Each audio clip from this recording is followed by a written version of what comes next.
cuento que llegué hace rato, literalmente, de Chiapas. No me fui de vago, aunque me llevaron a cerrar con broche de oro a conocer el Cañón del Sumidero, ¿verdad? Estuve allá el jueves y el viernes compartiendo en un congreso de jóvenes. Vengo bien contento, bendecido, pero llegué a casa de ustedes ya cerca de la 1 de la mañana. El vuelo se atrasó, ¿verdad? Ya saben todas esas cosas. Llego a Ciudad de México de ahí para acá, pero nada que un buen café no pueda solucionar, ¿no? Y cuando esté un poco más extremo es cuando uno da gloria a Dios por los creadores de Red Bull y de Monster, que no es recomendable tomarlo seguido, pero a veces sirven. Recuerdo una vez que tuvimos un congreso de jóvenes aquí, terminaba el sábado y era cuando yo era pastor de jóvenes, entonces me quedaba hasta el final y recoger y todo. Acabamos como a la 1 de la mañana también, y al otro día tenía un vuelo que salía a las 6 de la mañana de Ciudad de México para compartir en Torreón. Yo hablé con el pastor, le dijo, oye, ¿no se puede otro domingo? Y me dice, es que ese domingo inauguramos nuestro nuevo local y queremos que sea un mensaje evangelístico, etcétera. Vimos un vuelo que salía en la mañana. Le dije, no hay ningún problema. Le digo, mira, justamente cuadra, si no se atrasa llego a tiempo, ¿verdad? Nada más un favor, quiero que me reciban en el aeropuerto con un Monster del más grande que encuentren. Y dicho y hecho, llega el pastor no con uno, sino con 2 Monsters, ¿verdad?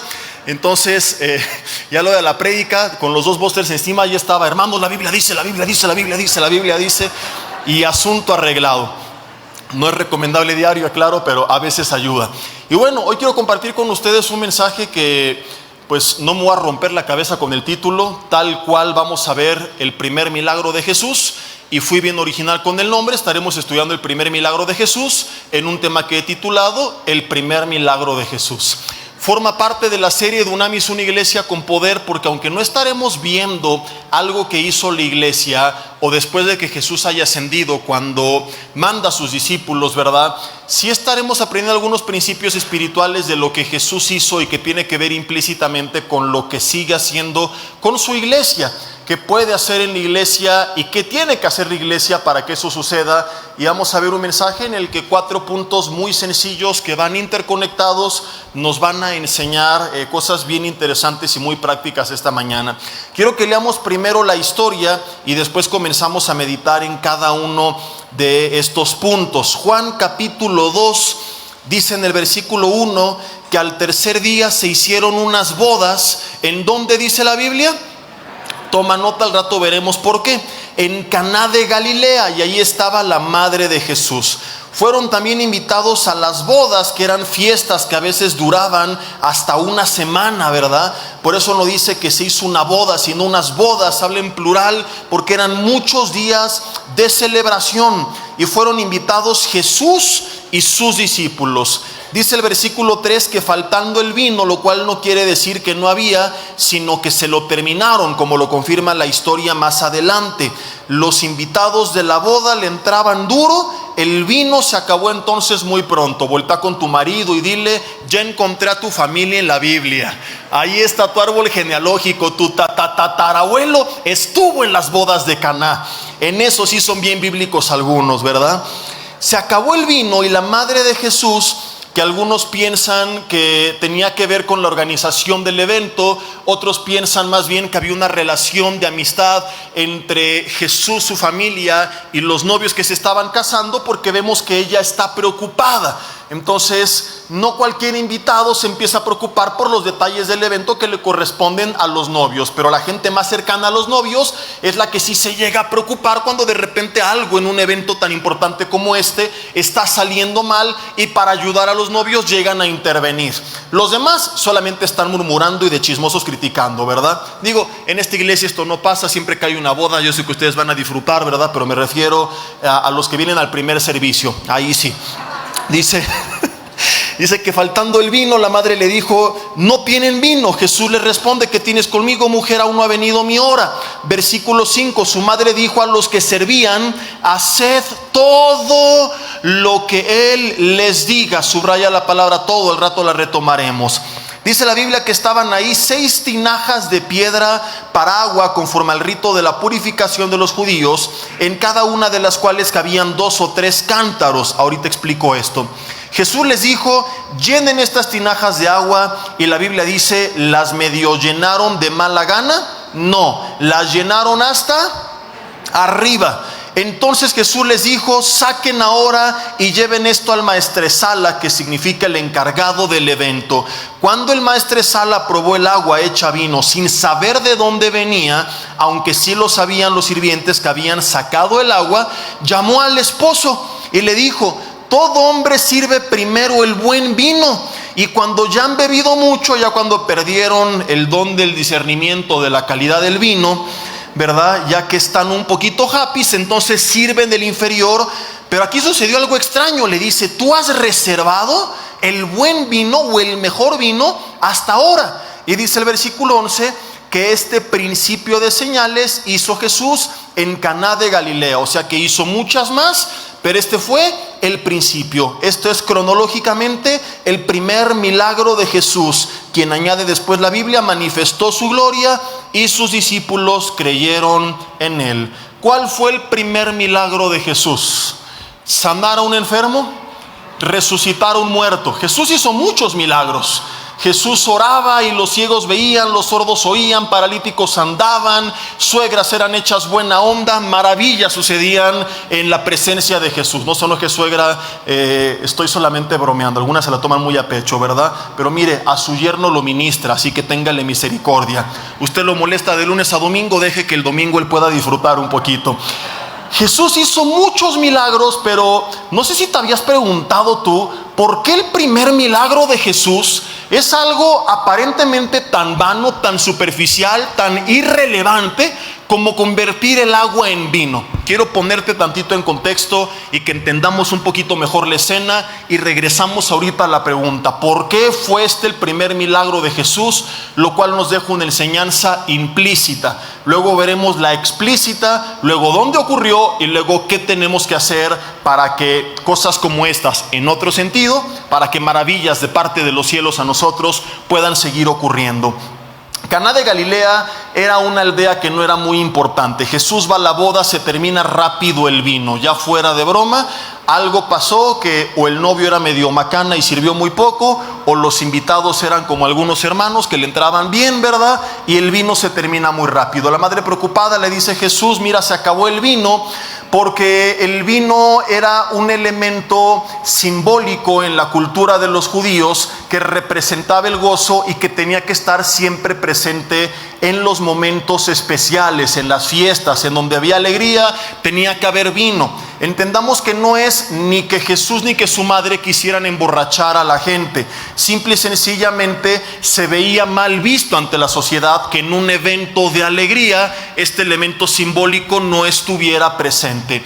Si tú lees, por ejemplo, el Antiguo Testamento, vas a encontrarte que en los momentos de celebración había vino, y que en las tragedias la Biblia menciona que no había vino. Hay pasajes escatológicos donde, hablando de terremotos a tiempo futuro, en medio de la devastación y del caos, la Biblia textualmente anunciaba: se perdió el vino. Por supuesto que está hablando figuradamente de que en medio del caos no había alegría. No es que literalmente el autor está preocupado por el vino, porque cuando tiembla, lo primero que tú piensas que es en salvaguardar tu vida. Por cierto, antier en Chiapas, no sé si se enteraron, hubo un temblor, creo que fue de 6.9, y yo estaba dormido, y a las 3:30 de la mañana la cama se empezó a mover así, pero muy fuerte. Yo regularmente tengo un sueño muy profundo, no me despierto hasta el otro día me entero. Y ese día me acuerdo que en la noche, platicando con el pastor, con otro hermano, con su esposa, estábamos hablando así de cosas sobrenaturales, y me decía él de cuando había visto la presencia de demonios, y yo dije: por andar hablando de eso, ya están aquí demonios moviéndome la cama. Yo me paré viendo a ver a quién reprendía, dónde estaba, ¿verdad?, para echarlo fuera en el nombre de Jesús. Y de repente ya me enteré luego que era un temblor, y lo primero que tú piensas es salvaguardar tu integridad. Me acuerdo que yo salí, me asomé al pasillo, confirmé que estaba temblando, vi la salida de emergencia, dije: cualquier cosa, si vuelve a temblar y fuera necesario, ya sé para dónde me tengo que ir. Yo no imagino una persona en medio del terremoto preguntándose: mi amor, ¿dónde están las botellas? Las botellas para rescatarlas porque está temblando. Por más borracho que seas, lo último que piensas cuando está temblando es en las botellas. Por favor, díganme que estoy en lo correcto.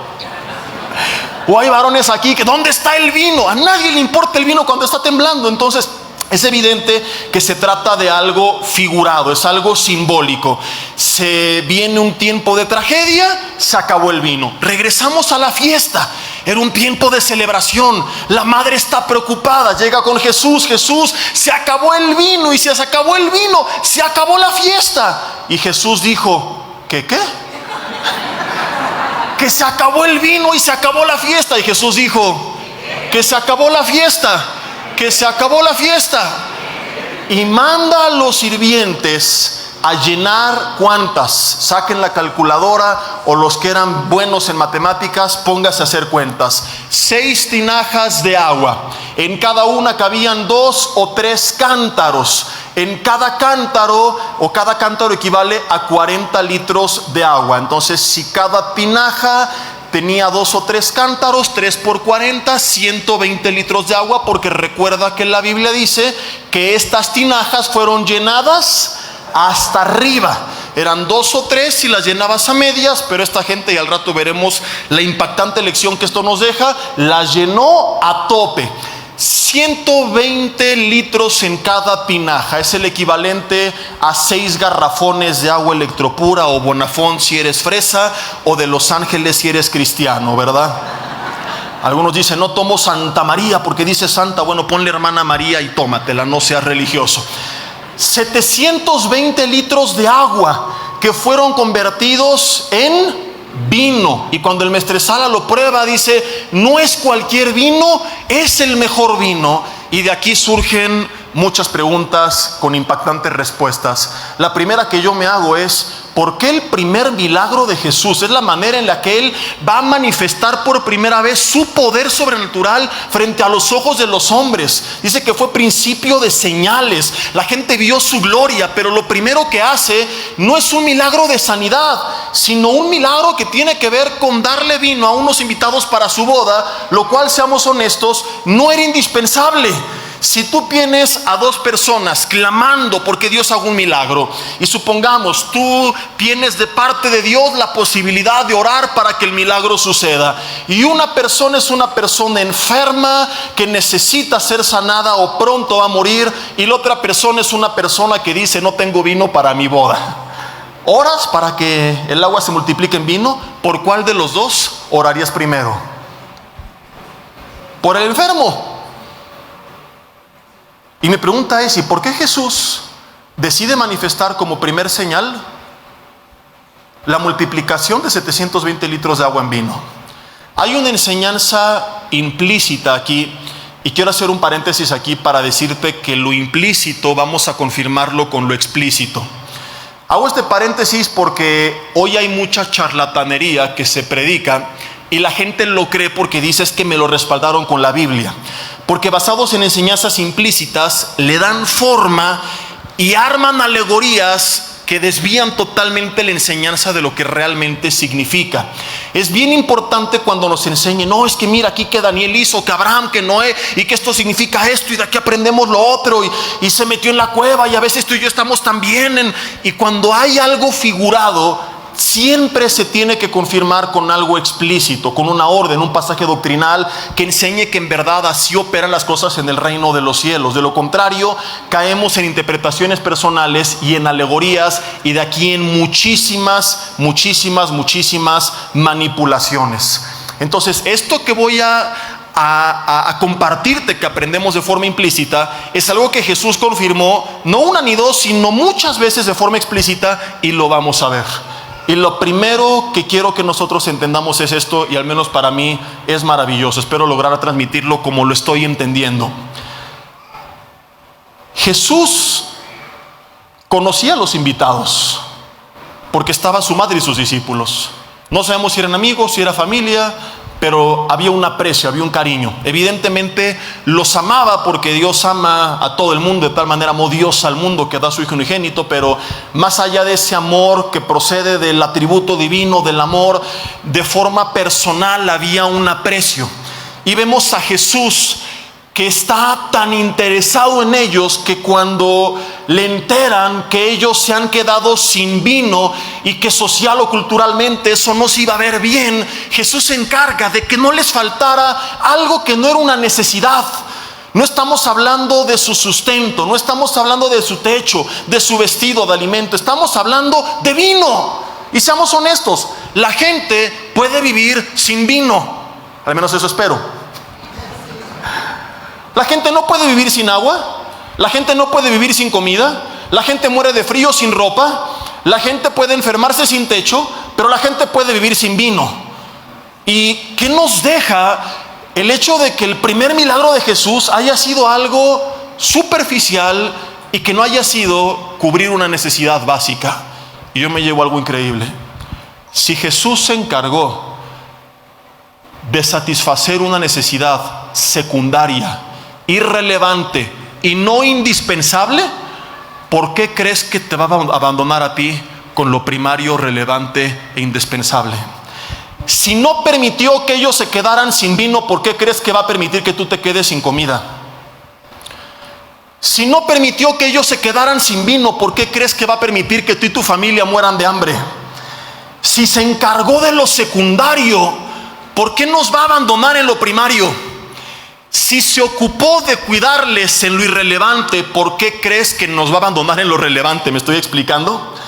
Vienen crisis y vienen tiempos difíciles y nos empezamos a preocupar y empezamos a acumular ansiedad. Es que perdí el trabajo y el negocio no funciona, y ahora qué va a pasar con el nuevo partido, y ya no tengo palancas en el gobierno y no conozco al que va a estar. Pero tienes la promesa de Dios que te ha dicho: voy a estar contigo todos los días hasta el fin del mundo, nunca te voy a dejar, nunca te voy a desamparar. Y si les proveyó vino a esos hombres, ¿por qué no nos va a dar a ti y a mí todo lo que necesitamos? Cuando nosotros empezamos a temer, no solo es falta de fe, es dudar de la bondad de Dios. Porque este mismo Jesús dijo cosas interesantísimas, como por ejemplo: busquen primeramente, ¿quién se lo sabe? Mateo 6:33, el reino de Dios y su justicia. ¿Y qué dijo? Y todas las demás cosas, hablando de techo, vestido y alimento, te serán añadidas. Ojo, no estoy yendo al extremo de la teología de la prosperidad, que únicamente habla de dinero y hace como una similitud entre la prosperidad y dinero, cuando no son exactamente lo mismo. A veces están separadas, porque hay gente que tiene dinero pero que no es próspera. Más adelante lo veremos. Jesús no prometió que vamos a tener todo lo que queremos, pero sí prometió que no nos va a faltar nada de lo que realmente necesitamos. Que techo, vestido y alimento, si buscamos primeramente su reino, su gobierno y su justicia, nunca nos va a faltar. Y hoy tienes que echar esa ansiedad y preocupación y descansar en que estamos en las manos de aquel que se preocupó hasta por los detalles más irrelevantes. ¿Por qué nos va a abandonar en nuestras necesidades más relevantes? A lo mejor más bien tenemos que darnos cuenta que estamos haciendo las cosas al revés. Quiero primero su provisión para entonces sentirme en paz y buscarle. Personas que buscan primero poner orden en lo horizontal para entonces tener esta conexión vertical. No, es que ahorita no lo busco porque tengo que resolver ciertas cosas del trabajo, de los negocios, de mi vida personal con mi familia, pero ya que esté en orden, y ahora sí empiezo a leer la Biblia, y ahora sí me empiezo a congregar, y ahora sí empiezo a orar. Es al revés. Y a lo mejor piensas que el problema es tu matrimonio, que es el trabajo, y no te das cuenta que ese es un resultado del problema real, y es que la relación vertical se ha quebrado. Que he puesto tanto mis ojos en lo horizontal que me olvidé de lo vertical. Que el orden, el reino de los cielos no estoy diciendo que este sea un extremo de fanatismo, no seas responsable con lo que aquí te toca, no. Haz humanamente hablando lo que te toca hacer, pero que eso nunca sustituya lo más importante, que es tu búsqueda de la presencia de Dios. Que es vivir como lo vimos hace un par de semanas en la presencia de Dios. Que es tener una relación con Dios. No estoy hablando de ser un religioso que se la pasa todo el tiempo metido en iglesia, porque ni bíblico es eso. Sino de buscarlo primeramente, de considerarlo como lo hemos visto en toda mi vida, de tener una relación con Él, de ser guiado por Él. Y entonces todo lo demás, no todo lo que quiero, pero sí todo lo que necesito, ahí va a estar. No es que todo va a ser color de rosa. Habrá momentos de adversidad, pero bajo una promesa: los que aman a Dios, todas las cosas les ayudan para bien. Techo, ya sea rentado, prestado, hipotecado o pagado, en las lomas o en lo más lejano de la ciudad, pero nunca te va a faltar. Vestido, independientemente de si la camisa dice Lacoste o la costeña, nunca te va a faltar. Alimento nunca te va a faltar, porque esta es la promesa de Jesús. Jesús mismo dijo: pedid y se os dará, buscad y hallaréis, llamad y se os abrirá. Y añado una analogía increíble, porque sabes, a veces nos vamos a extremos. El extremo de la teología de la prosperidad, que solamente se acerca a Dios para pedirle dinero. Pero por otra parte tienes a gente que a veces, hasta molesto con esta manipulación y distorsión de la Biblia, se va al extremo de ver a Dios como un Dios tacaño, y le da pena abrir su corazón y decir: Señor, necesito aquello, me gustaría lo otro, y ya entregárselo a Él. Y se acercan a Dios con miedo, como si Dios fuera un Dios que le gusta vernos sufrir, y no es así. Si a veces la pasamos mal, pero no es porque ven encaminado a nuestra destrucción, sino porque eso va a traer algo mejor de alguna otra manera, como ahorita lo voy a explicar. Pero antes quiero continuar mencionando lo que Jesús dijo también en Mateo 6. Dice: si ustedes, siendo malos padres, saben dar buenas dádivas a sus hijos, ¿cuánto más vuestro Padre Celestial? Y en los dos pasajes paralelos de los evangelios, uno dice: dará el Espíritu, y otro dice: buenas cosas a los que se lo pidan. ¿Cuántos de ustedes, papás, mamás, no han hecho sacrificios por sus hijos? Creo que todos los que somos padres podemos compartir al menos una historia de algo de lo cual nos restringimos nosotros por ser de bendición para nuestros hijos. La gran mayoría, hay pocas excepciones, pero las hay. No sé si vieron que ahora en la balacera que hubo en una plaza de Morelia, sacaron una foto donde estaba un papá metido abajo de la mesa y sus hijos sentados arriba de las sillas. Nos da risa, pero es vergonzoso. O sea, en vez de meterlos a ellos y quedarse arriba, dice: aquí nada más que pollo, hay que Dios me los cuide. Y se escondió el varón. Ganas de imponerle manos con ligereza a la gente así, ¿verdad? Decirle: Señor, no me puedo olvidar que soy pastor durante 5 minutos y que me des el ministerio del Canelo Álvarez, ¿verdad? Pero un padre, en su mayoría, hace sacrificios personales por amor a sus hijos. Ahora, si tú y yo, en un cuerpo contaminado por el pecado, con un amor imperfecto, somos capaces de eso, ¿qué te hace creer que nuestro Padre Celestial, con un amor puro y perfecto, nos va a abandonar? ¿Quién ama más, tú o Dios? Dudar de la provisión de Dios, tener temor en tiempos difíciles, no solo es, como a veces lo enfocamos, falta de fe, es creer que tú amas más de lo que Dios ama. Es un acto muy profundo de soberbia y de arrogancia, porque es insinuar con mi actitud que yo puedo amar más a mis hijos de lo que Dios me ama a mí. Y regresando a las palabras de Jesús, Él dice: no. Dice: ¿quién de ustedes hay que si su hijo le pide pan le va a dar una piedra? Que si le pide pescado le da una serpiente. Si ustedes, a pesar de su condición, tienen cuidado de sus hijos, ¿por qué dudan que su Padre va a tener cuidado de ustedes? Y es en este mismo contexto donde dice: ve a los lirios del campo, ni aun Salomón se vistió como uno de ellos. Ve a los pájaros de los cielos. ¿Cuándo has visto un pájaro estresado? Ahí moviendo las alas. Se sientan en los cables donde pasa la electricidad, como si nada, y mueren a lo mejor de electrocutados por brutos, pero no de hambre. Y Jesús dice: y si vuestro Padre los alimenta, ¿por qué se va a olvidar de ustedes? Y es cuando dice: no se afanen por el día de mañana. ¿Qué voy a comer? ¿Qué voy a beber? ¿Qué voy a vestir? Porque papá sabe que tienes necesidad de estas cosas. Y es aquí donde nace el versículo que cité hace rato: busca primeramente el reino de Dios y su justicia, y todo esto también te va a ser añadido.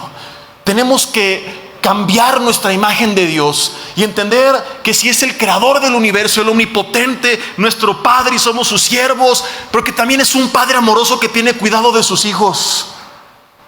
Pablo dijo: si nos dio a Cristo, Romanos 8:32, ¿cómo no nos va a dar juntamente con Él todas las cosas? ¿Qué vale más que Jesús? ¿Un techo vale más que Jesús? ¿Una alacena vale más que Jesús? ¿Un trabajo vale más que Jesús? ¿La ropa vale más que Jesús? Y si ya te dio a lo más valioso del universo, que fue su Hijo amado, pregunta Pablo, ¿por qué dudas que se va a encargar de cubrir lo demás? Y es que a veces Lo he buscado y las cosas no suceden como yo esperaba. Y yo sé que probablemente en tiempos recientes has recibido un no de parte de Dios. Y a lo mejor tú dices, oye, muy bonito, pero yo no encontré ese trabajo. Mi negocio no prosperó. Lo que no nos damos cuenta es que el no divino no es un no por capricho. No es un no impositivo que Dios de forma arbitraria decide darnos para fastidiarnos, sino que ese no nos va a abrir la puerta de muchos sís. Y pronto voy a predicar de eso un poco más a fondo, el no divino. Y es fascinante, tú ves la Biblia, cuánta gente clamó que Dios le dijo no. Pero si nos encasillamos en el no, nos frustramos. En cambio, cuando entendemos que sus caminos y pensamientos, Isaías 55, son mejores que los nuestros, nos alegramos porque sabemos que el no va dirigido a una serie de muchos sís mucho mejores que el no. Ejemplo, José. Podría contarte muchos, me voy a limitar a uno por el tiempo. Encerrado en la cisterna por sus esclavos, por sus hermanos que están a punto de venderlo como esclavo. Y ahí tómalo esto como ejemplo cuando tus hijos estén peleando. Mamá, tengo al peor hermano del mundo, se metió en mi cuarto, se puso mi ropa. A ver, mijo, ¿ya te llevó al piojo a venderte como esclavo? No, entonces cállate. No es el peor hermano del mundo. Yo imagino que él clamó a Dios. Él conocía de Dios, era judío, fue educado en la palabra de Dios. Señor, líbrame, rescátame. Y Dios le dijo, no. ¿Por qué no?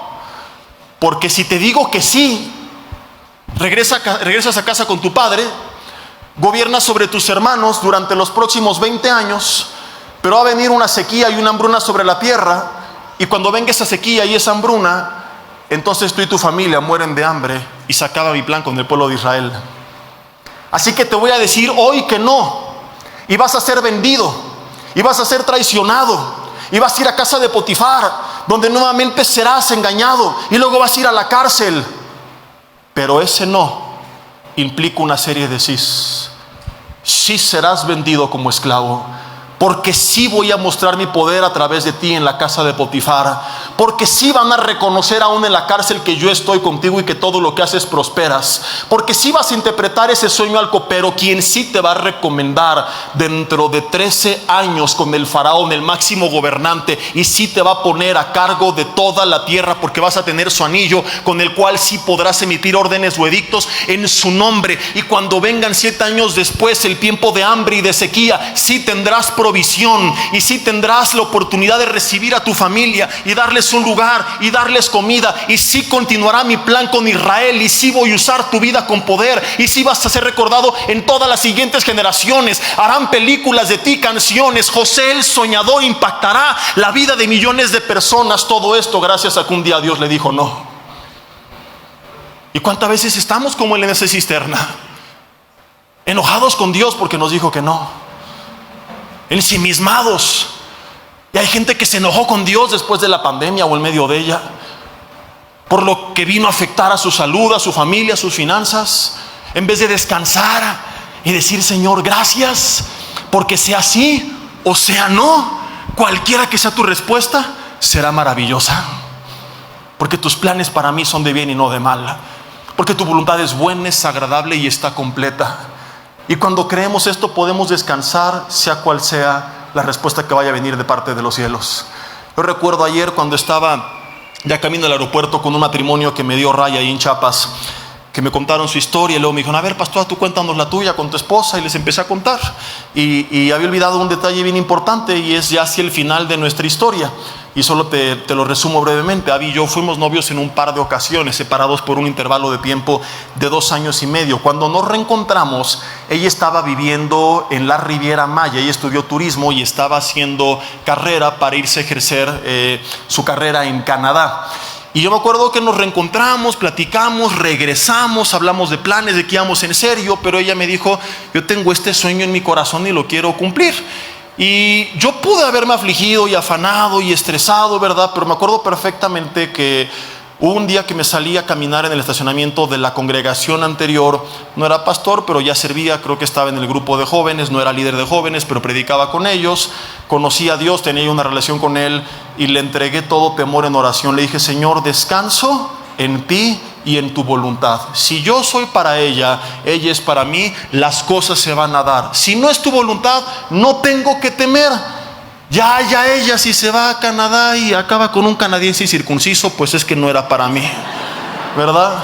Pobrecita de ella, tan feos que son, pero eso le pasará por no valorar el producto nacional.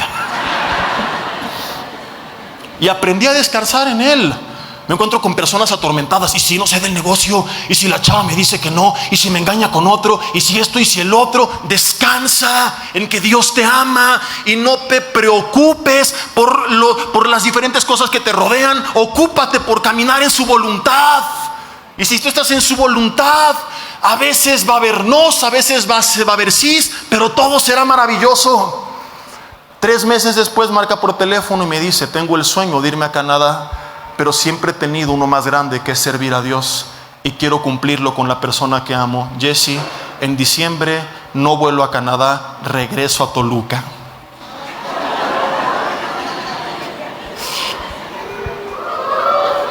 Y Toluca no se compara con Canadá, seamos honestos. Por más toluco que seas, tendrías que estar muy autoengañado. Creo que hoy, 14 años después, se arrepiente de esa decisión, pero aprendí a descansar en Él. Aprenda a descansar en Él. Busca su voluntad. Pon atención al último punto del mensaje más adelante. Y cuando hayas hecho eso, entonces ten paz. Papá está a cargo y al cuidado de sus hijos. Esta es la enseñanza implícita, confirmada de forma explícita en otros pasajes. Si Jesús se encargó de lo irrelevante y secundario, ¿por qué nos va a abandonar en lo relevante y primario? No importa qué pase, quién gobierne, qué crisis venga, hay muchas cosas que no sabemos, pero de uno estamos seguros: Jesús seguirá siendo Rey de Reyes y Señor de Señores. Nosotros, sus hijos, su pueblo, su iglesia, sus ovejas en sus manos, y Él dijo: de ahí nadie jamás las va a arrebatar. En las buenas y en las malas veremos su voluntad. Lo segundo que aprendemos de esta historia es esto: el vino, ya aprendimos, es un símbolo del gozo, es un símbolo también en la Biblia del Espíritu Santo. En este contexto se enfoca más en el gozo porque era un elemento presente en la celebración.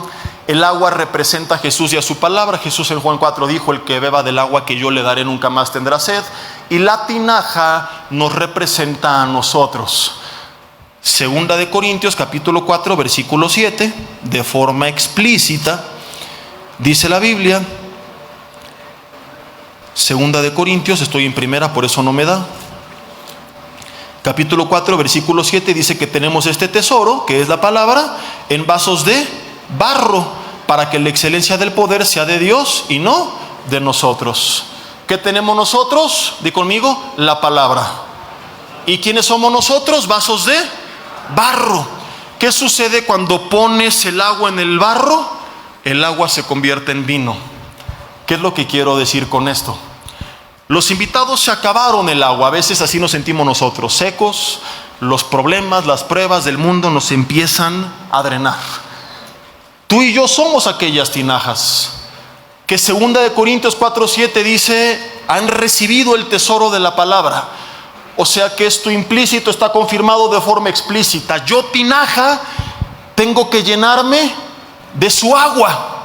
Lo que a veces no vemos, y nos enseña esta historia, y lo comprueba la Biblia en otras porciones, es que siempre y cuando mi tinaja esté llena hasta arriba de Él y de su palabra, entonces esa agua al mismo tiempo se va a convertir en el mejor vino. Viviremos con gozo. Hay mucha gente que está amargada. Hay mucha gente frustrada, deprimida, pensando que el problema es que le falta algo. No, el problema es que te falta alguien. Jesús dijo: cualquiera que beba de esta agua volverá a tener sed. Salomón añade: nunca se sacia el ojo de ver ni el oído de oír. Te puedes burlar y decir: yo no soy cristiano, vine aquí hoy obligado, y estoy muy feliz. Mi mamá me obligó, o mi esposa, pero soy muy malo, pastor. Me tienen terror en la colonia, me dicen el púas, porque me peino de picos. Y ni juego fútbol con los vecinos porque le pego al balón con la cabeza y lo poncho. Mira, púas, di lo que quieras.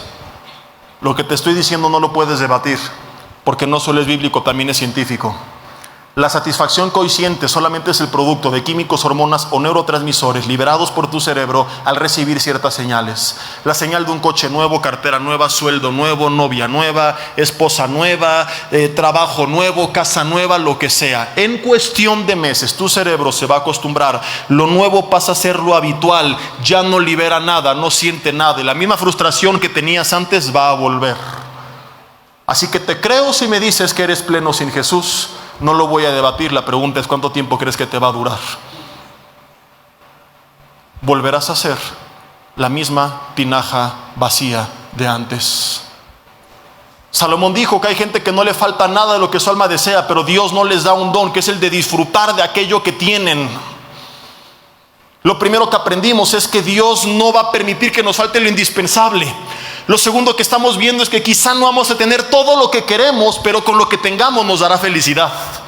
Que nunca faltará en nuestras vidas, no cualquier vino, sino el mejor vino. Ese vino que únicamente hallamos en su presencia, donde hay plenitud de gozo y paz y delicias a su diestra para siempre. Ese vino, Gálatas 5:22, símbolo del gozo, es un fruto del Espíritu. Habla Gálatas 5:22 de 9 características que conforman en singular el fruto del Espíritu. La segunda es el gozo. Entiende qué es el gozo. Un fruto. ¿De quién? Del Espíritu. ¿Qué es un fruto? Es el resultado visible, tangible, palpable, disfrutable para los demás de una semilla que fue sembrada, que fue cuidada y que sigue siendo mantenida. Entonces, una vez que siembro la semilla, empieza a levantarse un árbol, y el árbol solito por sus ramas lleva los nutrientes de la tierra hasta las ramas y empieza a fructificar. Si no cuido el árbol y se seca, y decido comprar en el súper mangos, limones y manzanas para pegárselos con Durex, ¿qué va a pasar? Mira qué bonito mi árbol tutti frutti, hermano. Oh, está cañón. Oye, ¿cómo lo hiciste? Así hay gente que empieza a mentir, ¿no? Oré por él y le salieron 3 frutos distintos. 2 semanas te va a durar la farsa, porque ese fruto, al no estar conectado con la raíz que provee de los nutrientes, ya no está madurando. Ha entrado en un proceso de deterioro, de descomposición, y es cuestión de tiempo para que se empiece a encoger, a podrir, hasta que todo mundo se dé cuenta que era un fruto falso. Ese algo nos representa a nosotros. A veces, ante la falta de una verdadera relación con Dios, en un legalismo disfrazado en el que intentamos nosotros replicar lo que solo el Espíritu puede hacer, empezamos a fingir. Y estoy por dentro que me lleve el diablo y me preguntan ¿cómo estás, mi hermano? Y en vez de decir mal, necesito ayuda, bien, bendecido. Amén, aleluya, gloria a Dios. Luchando con algún pecado que me está consumiendo, y en vez de venir y dar la cara y decir yo necesito ese grupo de ayuda, yo necesito consejería, yo necesito restauración, yo necesito el grupo de matrimonios, estamos mal, nos tomamos de la mano y fingimos que todo está bien. Gloria a Dios, de victoria en victoria, a su nombre gloria, a su pueblo la victoria. Y si no es algo producido por el Espíritu Santo a través de una relación con Él, en la cual somos llenos permanente de Él mediante nuestra comunión con Él, nuestro tiempo de oración, de alabanza en su palabra, y eso lo hablamos apenas hace un par de semanas en estos 2 mensajes de viviendo en su presencia, el poder de vivir en su presencia. Y aclaro, si vienes por primera vez, no estoy diciendo con esto que te la pases metido en la iglesia, simplemente hablo de tener una relación con Dios en todo lo que haces. No es que Dios sea un área más de mi vida, sino el centro de mi vida. No tienes ni siquiera que cambiar drásticamente muchas cosas, es simplemente que Dios esté presente en todo. Ese es orar sin cesar. No voy a repetir todo porque ya lo vimos, pero puede ser tan sencillo. Por ejemplo, ayer que me llevaron de regreso, hicimos escala en el cañón del Sumidero. Iba en la lancha viendo esta cosa tan impactante, al mismo tiempo que le iba dando gloria a Dios por su obra. Entonces, estoy al mismo tiempo que estoy disfrutando, estando en conexión con Dios, diciendo Dios, qué increíble es la obra de tus manos.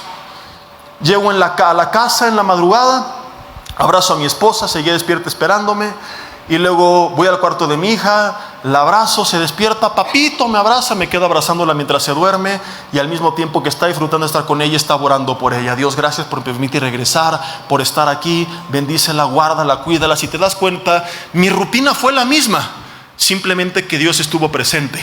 O sea, no fue necesario, porque muchos pueden pensar esto, ¿no? Llega Jesse religioso a su casa, mi amor, ¿cómo estás? Silencio, que voy a orar. No, y me encierro. Papito, estoy orando, no me molestes, aleluya. No es tirar a la basura a tu familia, no es dejar de disfrutar de las maravillas de Dios, es vivir la vida que Dios te ha dado con Dios, en el camino de Dios, de acuerdo a la voluntad de Dios. Y cuando tú vives en comunión con Dios, el fruto del Espíritu, además de amor, paz, paciencia y todo lo demás, es gozo. Tú empiezas a disfrutar de la vida, lo mucho o poco que Dios te da. Como dijo Pablo en Filipenses 4, del 11 al 13, aprendes a tener contentamiento, aprendes a disfrutar. Hay gente que lo tiene todo pero no es feliz, que es pobre. Y Salomón dijo, aunque el hombre viviere 100 años, engendrare 100 hijos y no le faltara nada a lo que su alma desea, si este hombre careció de sepultura, yo digo que un abortivo es peor que él. Es decir, el día de su muerte ni sus hijos estuvieron, porque realmente ya hace mucho que este hombre se había ido. El día de su muerte nada cambió, solamente que está 3 metros bajo tierra. Antes de igual forma estaba ausente, solo encerrado tras una puerta en su oficina. Pero su ausencia ya era notoria a todos. Por eso el día que partió fue mero trámite, la vida siguió siendo la misma. ¿Me explico? Tal hombre, dice Salomón, un abortivo es mejor que él. Y no está siendo despectivo, está diciendo, esta gente nunca entendió el sentido de la vida.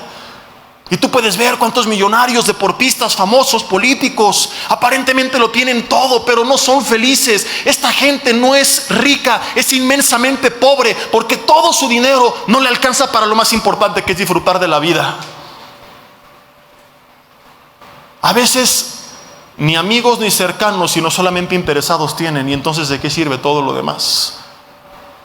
Engañados pensando que si tengo aquello, esto y lo otro. Y no estoy predicando conformismo, si lo alcanzas qué bueno. De hecho, como buen administrador de Dios, estamos obligados a tomar buenas decisiones, aun con nuestras finanzas, y avanzar en esto. Pero es un error grave que tú creas que entonces serás más feliz. Hoy tienes que darte cuenta que no te falta algo, que te falta alguien, o la llenura de ese alguien, la presencia del Espíritu Santo de Dios en tu vida.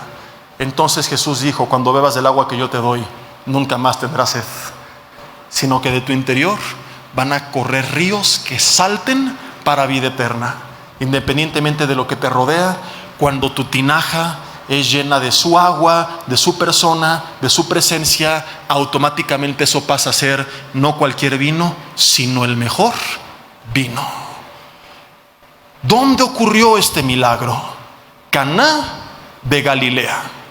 Ni siquiera a Galilea llegó. Caná de Galilea era una aldea mencionada únicamente en esta porción en el Evangelio de Juan. Quiero que tú ubiques de lo que estamos hablando. Es el primer milagro del Mesías. Imagínate a Dios haciendo una campaña de marketing para anunciar al mundo que su Hijo enviado va a llevar a cabo su primer milagro. ¿Dónde lo hubiera hecho cualquier mercadólogo de la tierra si hubiera sido el representante de Jesús? ¿Cómo sería su propaganda? No te pierdas el primer milagro de Jesús. ¿Y dónde hubiera sido? En Roma, capital del mundo entonces conocido. ¿Lo quieres hacer entre los judíos? Bueno, Jerusalén, su capital, su ciudad santa. Pero se va a Caná de Galilea. Es como que, por ejemplo, cada año cuando viene la Fórmula 1, ¿dónde es? En la Ciudad de México. ¿Te imaginas la Fórmula 1 en Calimaya?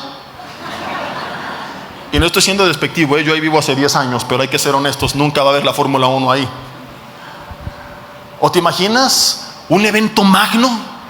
Es más, mismo escenario, Jesús. Imagínate que hubiera venido en nuestros tiempos. Jesús va a hacer su primer milagro en el siglo XXI frente a los ojos de todos. ¿Dónde? No, un gran foro a nivel mundial. ¿No? ¿Qué creen? Que nos acaba de informar el maestro a través de un grupo de WhatsApp que tenemos con él, que va a ser en México. ¿Dónde será? ¿Ciudad de México? ¿Monterrey? ¿Guadalajara? Que lo va a hacer en Toluca. Imaginarías, bueno, en el centro, el estadio de Toluca, para que de una vez lo desenchamuque o lo queme o algo por el estilo, ¿verdad? No. Al igual que aquí, que no fue Galilea, era Caná de Galilea, no, que no es Toluca, que es cerca de Toluca, pero no en el centro, que lo va a hacer en Mexicalcingo. ¿De qué estamos hablando? Un magno evento en un lugar no importante. A veces nos preocupamos más por el lugar que por la persona. ¿Dónde estamos en vez de quién está con nosotros en donde estamos? Pensamos que para ver la gloria de Dios tengo que estar en un estadio con 20,000 personas, 30 oradores, todos los superungidos, la música hasta arriba, las luces, y entonces cuando sienta calambres, ahí se manifiesta la gloria de Dios. Y por eso la gente paga por estar hasta adelante, pensando que si está cerca del ungido, aleluya, entonces quizá hay en gracia delante de Dios. Por eso la gente a veces se menosprecia y dice: yo ¿cómo voy a ser usado por Dios? Mira de la familia que vengo, en la colonia donde vivo, no, yo entrar a esa escuela, casarme con esa chava, no, a menos que Dios la haga ciega en el nombre de Jesús, está difícil, ¿verdad? Y empezamos a dudar de lo que Dios puede hacer, pensando que a lo mejor no somos una persona tan importante o no estamos en un lugar tan importante. La pregunta no es dónde estás, sino quién está contigo. Y no importa de qué familia vienes, en qué colonia vivas, en qué trabajes, si Jesús está contigo, donde quiera que tú vayas, ahí pueden suceder milagros. No esperes a estar en el magno evento. Llama a Jesús a tu mesa y espera lo que Él puede hacer. Algún día vimos dentro de la serie un mensaje que titulamos Dios puede usarte a pesar de tus carencias, y vimos que nunca la historia se trató de los grandes hombres de Dios, sino del gran Dios que levantó, que perdonó, que restauró y que usó a los hombres. No me voy a clavar con eso porque ya lo vimos, pero sí quiero recordarte que no se trata de ti, que se trata de Él. Deja de menospreciarte. Cuántas cosas hay que Dios te ha llamado a hacer y que tú no has hecho porque dudas de ti. Al dudar de ti, no estás dudando de ti, sino realmente estás dudando de Dios. Te encuentras con un enfermo, ora por él. Por una persona con necesidad, compártele la palabra. Te ha llamado Dios a iniciar un estudio en tu casa, inícialo. No, pero es que yo no soy de los líderes. Y no importa, Dios está contigo o no. Entonces haz lo que Él te ha mandado y cree que donde quiera que estés, si Él está contigo, ahí pueden pasar cosas grandes. Levántate cada día con esta expectativa: Señor, tu presencia va conmigo. Lo vimos al inicio de la serie. Al venir a Cristo recibí su Espíritu, y con su Espíritu su poder. Dios, ¿qué quieres hacer el día de hoy a través de mi vida? ¿A quién le voy a testificar? ¿Por quién voy a orar? ¿A quién voy a discipular? ¿Qué es lo que quieres que haga? Y no tengas miedo. La gente a veces se pregunta: no, es que esto se ve muy difícil, ¿será posible? La pregunta no es si es posible o no. Como te dije hace rato, simplemente hay que ocuparte de estar en su voluntad. Así que la pregunta es si es su voluntad. Y si es su voluntad, Él te va a dar la capacidad y el poder y la habilidad y la sabiduría y las puertas abiertas para que se lleve a cabo. Por eso Pedro, cuando camina sobre las aguas, antes le hace a Jesús una pregunta, o más bien le dice algo. ¿Qué fue lo que le dijo Jesús a Pedro? Señor, si eres tú, envía que yo vaya a ti. No sé si has meditado en la profundidad de sus palabras. Pedro no se fue al extremo de la incredulidad. No, yo no puedo navegar, está muy difícil, caminar sobre las aguas, imposible. Y tampoco al extremo de violar la soberanía de Dios. Y yo declaro que caminaré y confieso y decreto que será posible, pum, y se hunde. Jesús, se ve difícil, pero si eres tú y tú das la orden, yo le entro. Solamente necesito saber que eres tú y que esa es tu voluntad, y entonces yo me animo. Y esto sigue inamovible hasta el día de hoy. Deja de ver las aguas, deja de caminar en el extremo de la incredulidad, deja de violar la soberanía de Dios haciendo locuras que nunca te dijo que hicieras, cayendo en el emocionalismo. Ten una relación con Él, sé sensible a su palabra, discipúlate, lee la Biblia, ora, deja que te guíe su Espíritu Santo, y todo lo que Dios te diga que hagas, lo harás. Y no habrá nada imposible. Si Él está ahí y si Él dio la orden, caminará sobre las aguas. Estoy hablando figuradamente, ¿me explico? No quiero que mañana publique el Diario de Guerrero Cristiano se hunde a media bahía porque quiso caminar sobre las aguas, porque en su iglesia el pastor le predicó que no sé qué tanta cosa. Y termino con esto, que es lo más importante, si me apoyan con el teclado, por favor.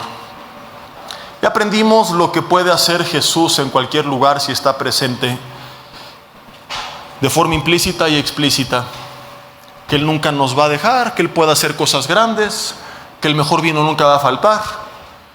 Pero no quiero que tú olvides, y este es lo más importante del mensaje, que hay un ingrediente en medio de todo esto que hizo que todo esto fuera posible.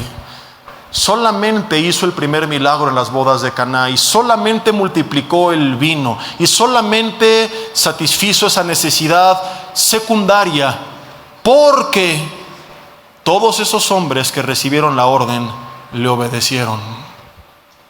Llenen las tinajas, y la Biblia dice, las llenaron hasta arriba. ¿Qué significa esto? Cuarta y última verdad, enseñanza, aquí está en las pantallas, es la obediencia, el detonante. Que para que suceda todo lo que acabamos de ver, tenemos que hacer todo lo que Él nos diga que tenemos que hacer. Quiero que tú te pongas tantito en los zapatos de estos hombres. Ellos no conocían a Jesús. No había mangueras para llenar las tinajas, tenían que ir hasta el pozo. Por eso dice, sacaron el agua y llenaron las tinajas. ¿Qué hace tu hijo cuando le pides que mete el garrafón de la entrada de la puerta de la casa a la cocina? 20 litros nada más. Ay, mamá, que no sé qué, que lo metas. ¿O no? ¿Qué harías si le pidieras que fuera al pozo a sacar 120 litros de agua? Y esta gente, sin conocerlo, lo hizo. Ahora, ¿qué hubiéramos hecho tú y yo? Pues ahí las lleno a la mitad, ahí están. Hay gente que obedece a medias. Ay, medio le busco, oro de vez en cuando, ahí lo cuando se me ocurre, me congrego cada que me da tiempo. Tenemos las estadísticas y hay gente que viene aquí cada 3 semanas, cada mes y medio, y algunos cada semana. Ahora, si en el día a día buscaran a Dios, dices, bueno, no es lo que la Biblia manda, pero al menos tienen su relación. Pero si no se hallan el domingo un espacio en la mañana para recibir de la palabra, cuando no hay trabajo, me pregunto el día a día, que los tiene tan saturados de trabajo, ¿cómo estará su relación con Dios? Hay mucha gente que son tinajas a medias, y por eso no hay gozo, ni bendición, ni multiplicación, ni nada de nada, porque están obedeciendo a medias lo que Jesús les dijo que hicieran, porque van al pozo y medio llenan la palabra, le hacen al cuento, viven un legalismo disfrazado, haciendo las cosas de manera litúrgica solamente para sentir que ya cumplieron. Porque no les ha caído el 20, que no tiene que ser algo que veo como una imposición de mala gana, sino que es una necesidad. No es, hoy tengo que llenar la tinaja, es, necesito llenar la tinaja. Mi vida tiene que estar llena de Él o desfallezco, sin Él muero. Como la sierva, decía David, brama por las aguas, así clama por ti el alma mía, Señor. Así como la sierva va en la madrugada a tomar agua porque tiene sed, mi alma te necesita, y si no bebo de tu agua me seco. Hay gente que entró esta mañana, quizá un poco decepcionada con Dios, cuestionando por qué no les ha dado dirección ante asuntos específicos de su vida. Y tú sabes de lo que te estoy hablando. Esperando una respuesta que no ha llegado. Y hoy te la quiero dar. Y la respuesta es esta. Dios te dice, ya te hablé,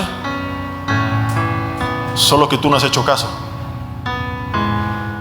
Y no vas a recibir una segunda orden si no has cumplido con la primera.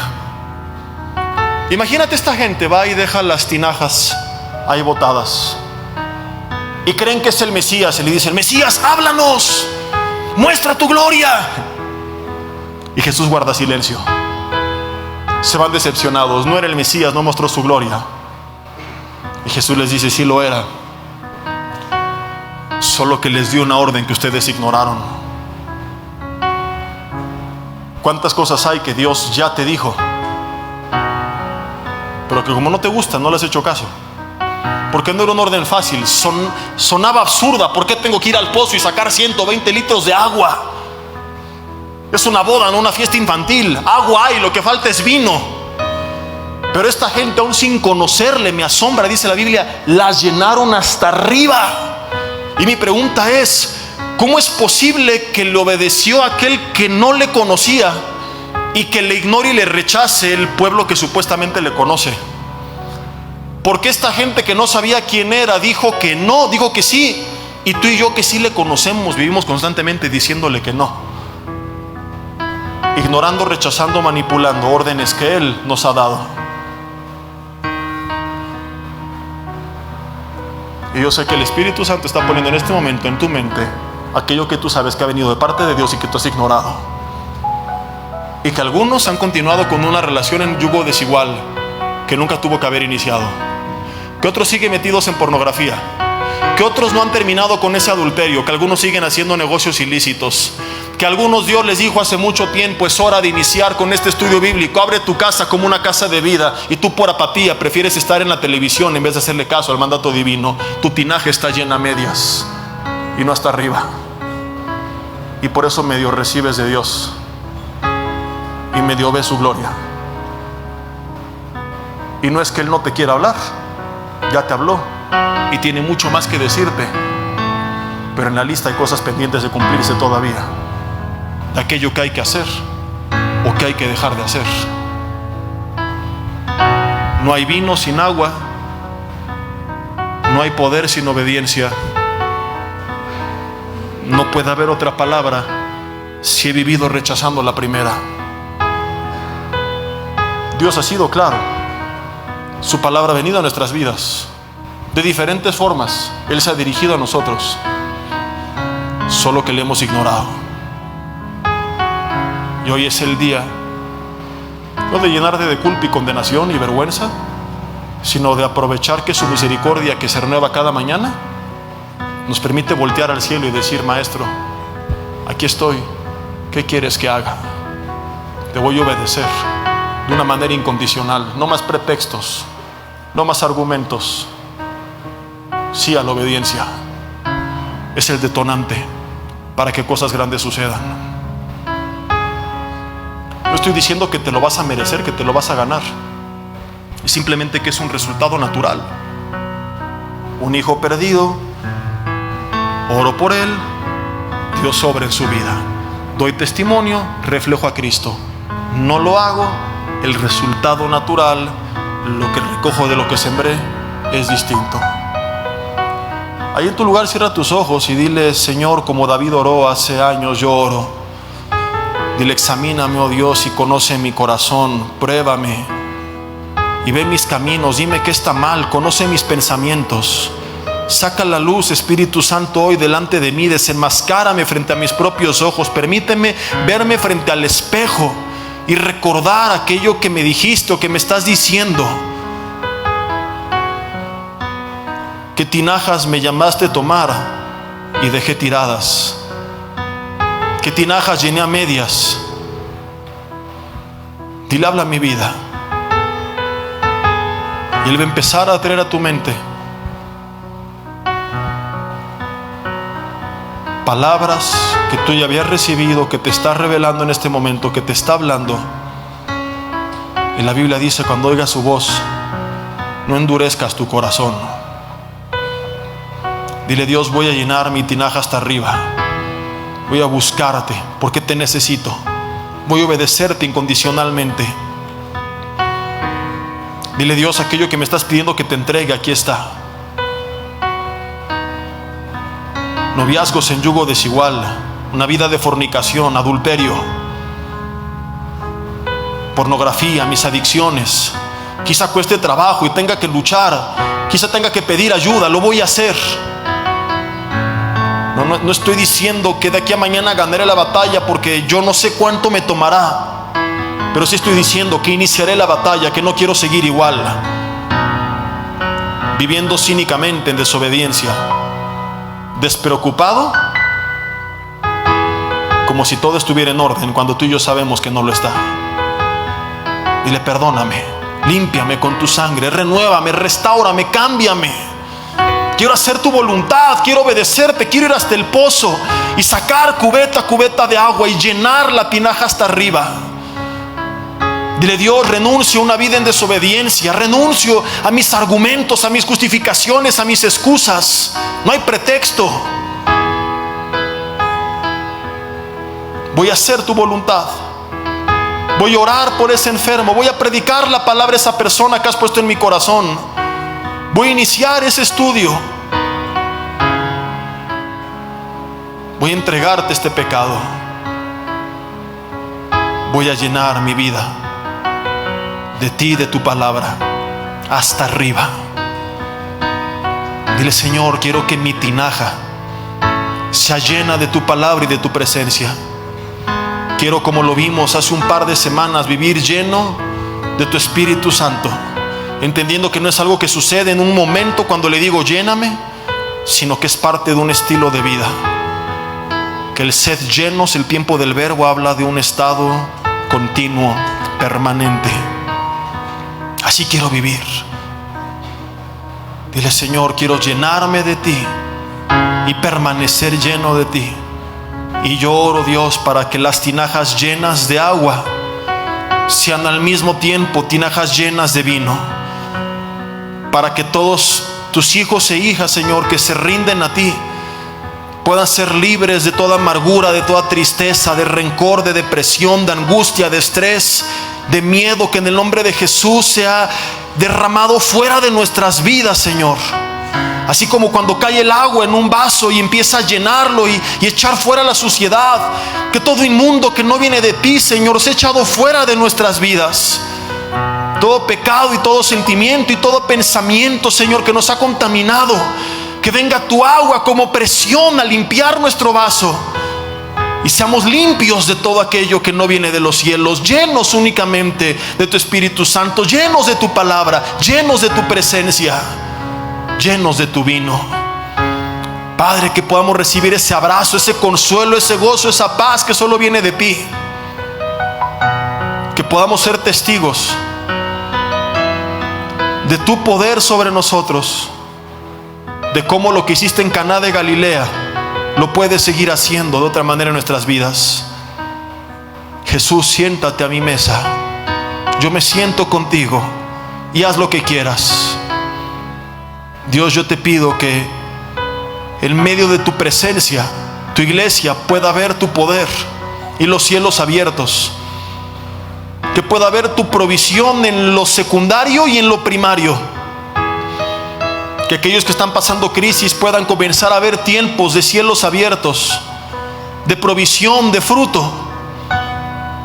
Que tú traigas, Señor, bendición primeramente en su vida espiritual, en su relación contigo, y que de ahí empiece como una ola de bendiciones, Señor, a derramarse en todas las demás áreas de su vida, emocionalmente, a vivir en paz, a vivir con gozo, materialmente, que no les falte nada, Señor, que todas sus necesidades sean suplidas.